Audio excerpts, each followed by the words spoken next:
Adik-adik sekalian, saatnya kita akan bersama-sama mendengarkan cerita firman Tuhan. Dan cerita firman Tuhan pada saat ini, Pak Guru beri judul, Kita Menghormati Nama Allah.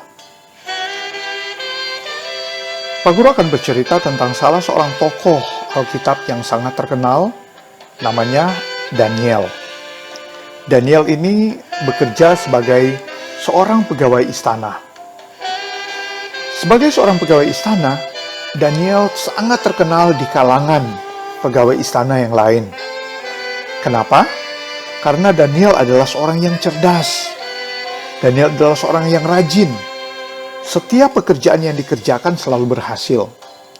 Bahkan, dia bisa mengerjakan pekerjaan-pekerjaan yang tidak bisa dikerjakan oleh pegawai-pegawai yang lain. Oleh sebab itu, Daniel sangat dikasihi oleh banyak orang, bahkan dia sangat dikasihi oleh raja.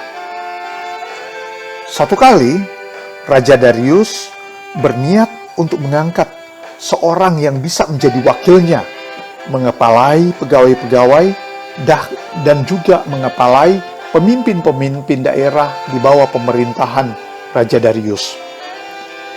Ketika Raja Darius mengamati pegawai-pegawainya, dia tidak mendapatkan seorang yang bisa melebihi kemampuan dari Daniel.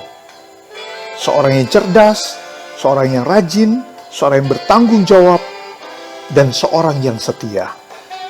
Untuk itu, Raja Darius mengumumkan kepada seluruh pegawainya, bahkan seluruh pemimpin-pemimpin daerah di bawah kekuasaannya, bahwa Daniel diangkat menjadi wakilnya, sehingga setiap pegawai, bahkan setiap kepala daerah harus tunduk kepada Daniel, dan mereka harus menghormati Daniel sama seperti mereka menghormati Raja Darius. Nah, adik-adik sekalian, ketika Daniel mendapatkan jabatan yang luar biasa itu, ternyata ada orang-orang tertentu di kalangan pegawai istana yang tidak suka dengan keberhasilan yang dialami oleh Daniel. Mereka menjadi iri, mereka menjadi marah terhadap Daniel, tapi mereka tidak bisa buat apa-apa. Untuk itu, mereka mengumpulkan semua orang-orang di kalangan istana yang tidak suka dengan Daniel. Lalu mereka berunding. Kira-kira bagaimana caranya kita bisa mengalahkan Daniel? Kita bisa melengsarkan Daniel dari jabatannya. Sebab kalau Daniel tetap dalam jabatannya, bisa-bisa kita ini yang terlengserkan. Bisa-bisa kita ini yang akan kehilangan jabatan. Akhirnya mereka sama-sama berpikir bagaimana cara untuk bisa menjatuhkan Daniel. Tiba-tiba, ada seorang dari antara mereka yang memberikan ide. Bagaimana kalau kita menjatuhkan Daniel dengan cara kita menyuruh atau kita meminta raja untuk membuat peraturan di mana setiap orang yang berada di bawah pemerintahan Raja Darius hanya boleh meminta kepada Raja Darius dan tidak boleh meminta kepada siapapun, termasuk dewa manapun atau orang-orang besar manapun selain daripada Raja Darius. Ingat, Daniel itu punya kebiasaan berdoa. Dia selalu berdoa kepada Tuhannya. Dan inilah kesempatan kita untuk menjatuhkan dia.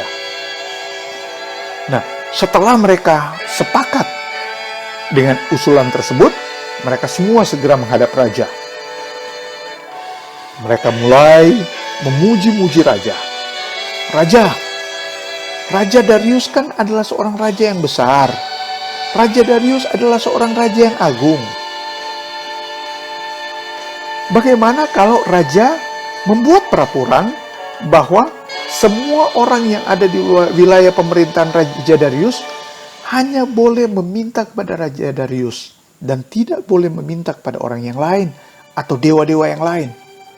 Raja Darius juga kan sudah sama seperti dewa. Bahkan Raja Darius adalah dewa, karena Raja Darius adalah raja yang agung. Ternyata Raja Darius termakan dengan tipu daya orang-orang ini. Dengan senang Raja Darius bilang, "Ya, Lakukan saja. Buatlah peraturan. Sehingga orang akan melakukan itu sesuai dengan apa yang kalian pikirkan. Nah, orang-orang ini sangat senang ternyata usulan mereka diterima oleh Raja Darius.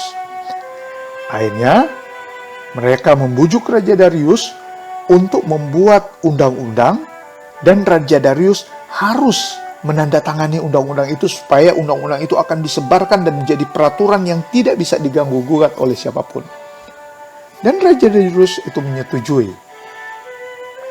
Akhirnya undang-undang itu dibuat dan disebarkan kepada seluruh penduduk yang ada di bawah pemerintahan Raja Darius.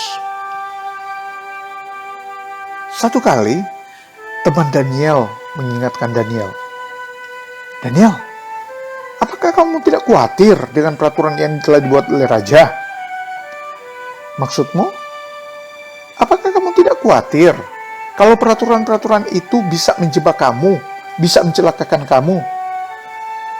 Dengan tenang Daniel menjawab, "Saya tidak khawatir, sebab saya percaya Tuhan akan menolong saya."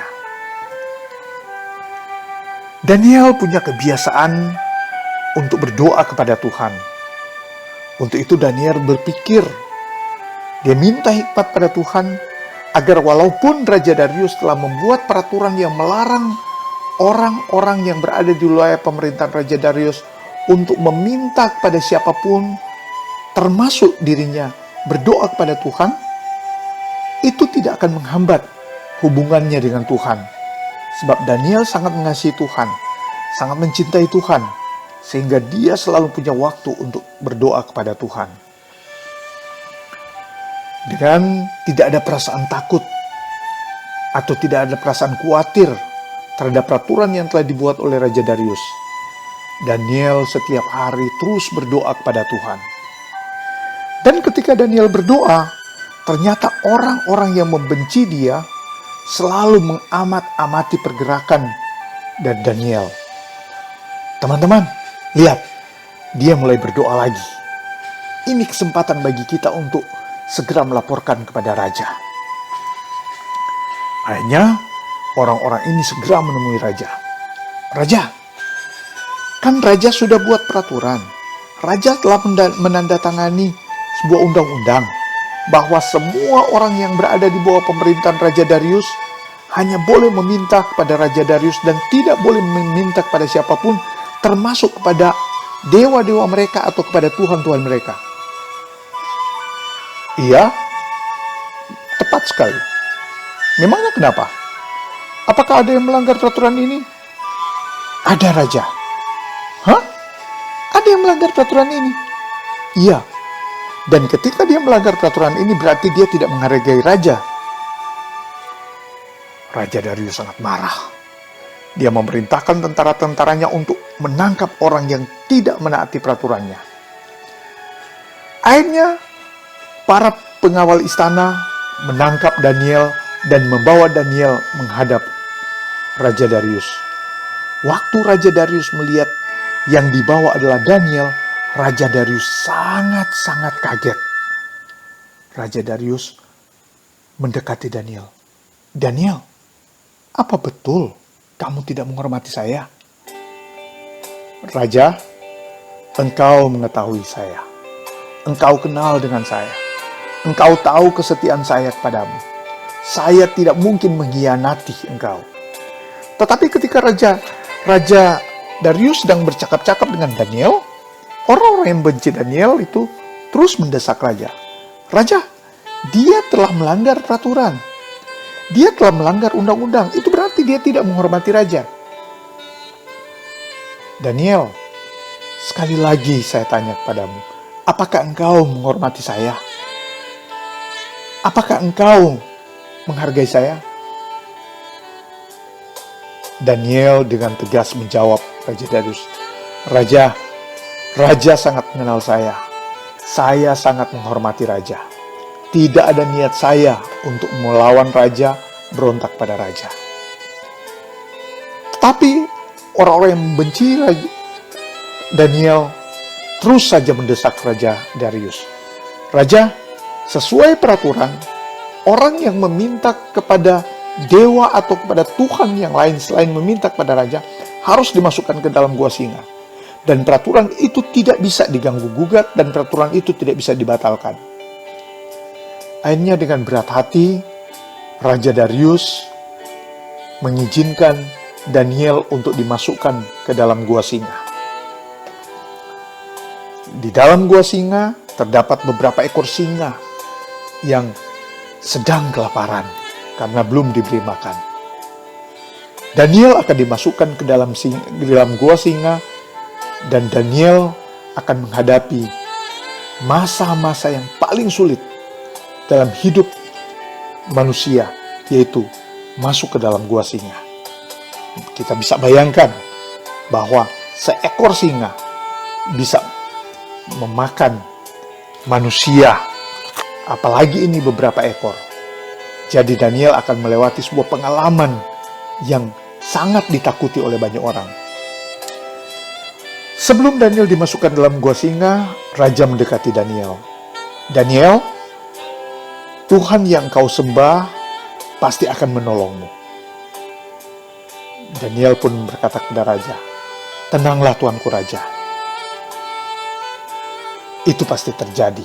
Saya tidak akan apa-apa." Nah, adik-adik, selanjutnya pintu gua singa itu ditutup dengan batu yang sangat besar. Itu artinya setiap orang yang telah dimasukkan ke dalam gua singa itu tidak bisa keluar lagi. Dan dia akan menjadi santapan dari singa-singa yang lapar tadi. Semua orang kembali ke rumah mereka masing-masing. Dan raja pun kembali ke istananya. Tetapi raja sangat gelisah karena dia mengkhawatirkan kondisi Daniel. Raja sangat menyesal karena dia tidak punya kesempatan untuk bisa membebaskan Daniel. Raja sangat menyesal karena dia berhasil ditipu oleh pegawai-pegawai yang membenci Daniel, sehingga dia telah membuat peraturan yang mencelakakan Daniel. Untuk itu raja sangat gelisah dan dia tidak bisa tidur. Makanya ketika hari mulai pagi, ketika orang-orang masih pada tidur, Raja Darius cepat-cepat berlari ke gua singa. Dia ingin memastikan apakah Daniel telah meninggal ataukah masih hidup. Sesampainya di gua singa, Raja Darius berteriak, "Daniel, Daniel, apakah Tuhan yang kau sembah itu telah menyelamatkan engkau?"